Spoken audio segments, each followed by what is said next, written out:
ओम श्री गणेशाय नमः। ओम नमो भगवते वासुदेवाय। हरे कृष्णा कृष्ण कृष्णा हरे हरे, हरे राम राम राम हरे हरे। तव्हां सभिनी हरि भक्तन खे नमस्ते। प्यारा भक्तों, ही कथा पाण गुरु कृपा सां हासिल करे रहिया आहियूं। श्री गणपति सरस्वती जो दरे ध्यान करियां थो मां भागवत महापुराण जो बयान, जंहिंमें व्यासदेव ऐं श्री सुखदेव जी कयो आहे श्री कृष्ण लीला जो गुणगान। सभई चओ जय भागवतम महापुराण। प्यारा भक्तों, कल कथा में पाण श्रीमद् भागवत महापुराण साहिब जे 10 स्कंद जे 43 अध्याय जे बे भाग में ॾिठो त श्री बलदाऊ जी शुरू खां हुन हाथीअ खे अहिड़ो तेज़ सां मुखो हणनि था जो परे वञी किरे थो।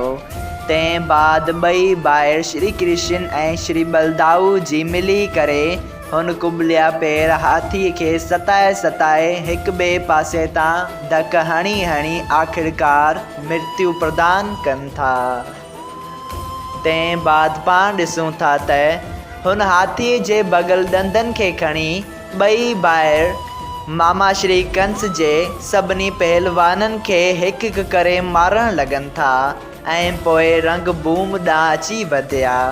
रंगभूम में चो तरफ़ हज़ारनि जी तादाद में बल्कि लखनि जी तादाद में माण्हू वेठा हुआ, जिन श्री श्याम सुंदर ऐं बलदाऊ जीअ खे पंहिंजी भावना ऐं नज़र जे हिसाब सां पए ॾिठो। सभई चओ जय श्री कृष्णा। अचो त अॼु पाण श्रीमद् भागवत महापुराण साहिब जे 10 स्कंद जे 43 अध्याय जी कथा में वधीक आनंद माणियो। श्री सुखदेव जी महाराज चवनि था त हे राजा परीक्षित, श्री कृष्ण गीता में अर्जुन खे चयो आहे त जेको मुंहिंजे जंहिं रूप जो ध्यानु थो करे तंहिंखे तंहिं रूप सां दर्शन ॾियां थो। चारूण ऐं मुश्तक पहलवाननि खे श्याम ऐं बलराम ॾाढा पहलवान ॾिसण में आया। मथुरा जी स्त्रियनि खे काम रूप तमामु सुंदर ॾिसण में आया। ग्वाल बालनि ऐं उन्हनि जे संगतियनि पंहिंजा मिट ऐं भाई बंधु खेनि थे सम्झियो। नंद ऐं ॿियनि ग्वालनि खेनि औलाद सम्झियो थे ऐं जेके राजा कंस जा मिट उते आया हुआ से श्याम ऐं बलराम खे दुश्मन रूप ॾिसी डिॼी विया। राजा कंस खेनि पंहिंजो काल ॼाणी ख़ौफ़ खां ॾकणु लॻो। जदुवंशियनि उन्हनि खे पंहिंजी रक्षा करण वारो सम्झियो थे ऐं जोगियनि ऐं ज्ञानियनि खे पार ब्रह्म परमेश्वर ॾिसण में थे आयो। सभई चओ जय श्री कृष्णा। ॿियनि माण्हुनि श्री कृष्ण खे ॾिसी ॼातो थे त ही उहो ई छोकिरो आहे जंहिं नंढपण में पूतना राक्षसनि खे मारियो, 2 वण जमला ऐं अर्जुन पार खां उखोरिया हुआ ऐं गोवर्धन पहाड़ पंहिंजे खाॿे हथ जी आङुर ते खणी इंद्र जो अपमान भॻो हो। अगासुर ऐं धन्यक प्रलंब केशी ऐं ॿियनि दैतनि खे मारे काली नाग खे जमुना मां कढियाई हुआईं। गोकुल ऐं बिंद्राबन में अहिड़ा मुश्किल कम कया जिन जो हाल ॿुधी अजब मालूम थिए थो। अॼु कुबलिया पैर हाथीअ खे बि ॿाराणे खेल वांगुरु मारियो।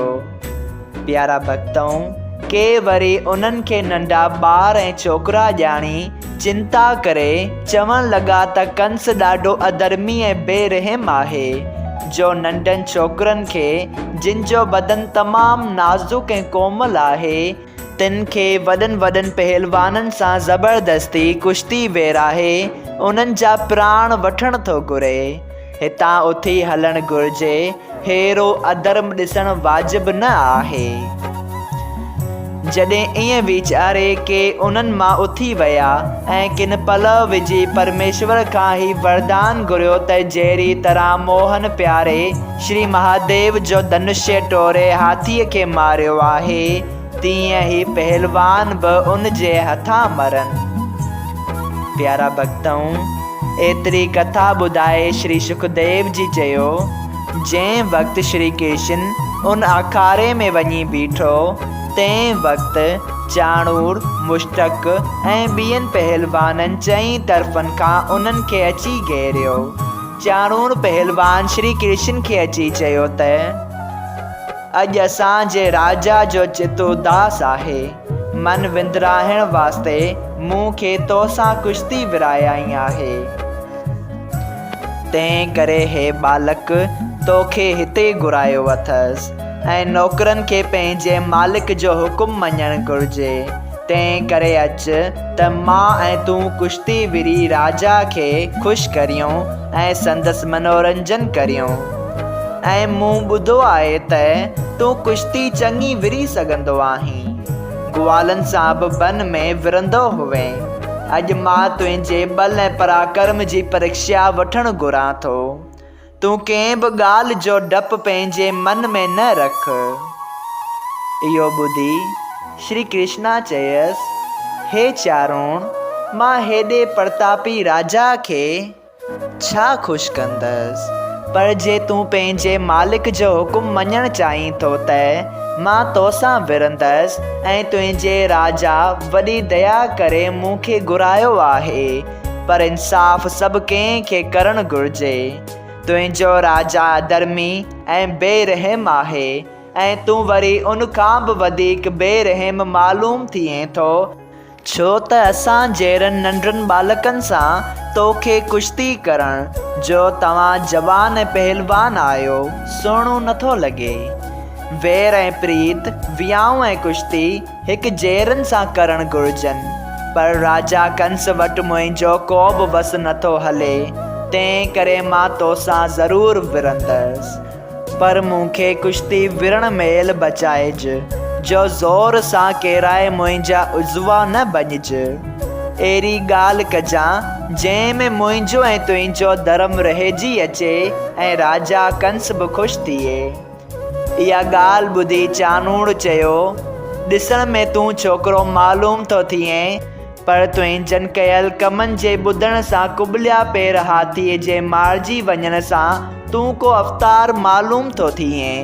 तंहिं करे मूंखे तोसां कुश्ती विरण वाजिबु न आहे, पर छा करियां, पंहिंजे मालिक जो हुकुम न मञां त मुंहिंजो धर्म थो वञे ऐं हू मूंखे जीअरो कोन छॾींदो ऐं तुंहिंजे हथां मरण सां सुर्ग नसीब थींदो। उन करे तुंहिंजे हथां मरण वाजिबु आहे। सभई चयो जय श्री कृष्णा। श्रीमद् भागवत महापुराण साहिब जे 10 स्कंद जो 43 अध्याय संपूर्ण थियो। अगरि तव्हां सभिनी हरि भक्तनि खे हिन कथा मां लाभ हासिल थियो हुजे त कृपया हिन कथा खे ॿियनि हरि भक्तनि सां शेयर कजो त उन्हनि जो बि भलो थिए ऐं तव्हांजो बि भलो थिए। सभई चयो जय सिया राम, राधे राधे।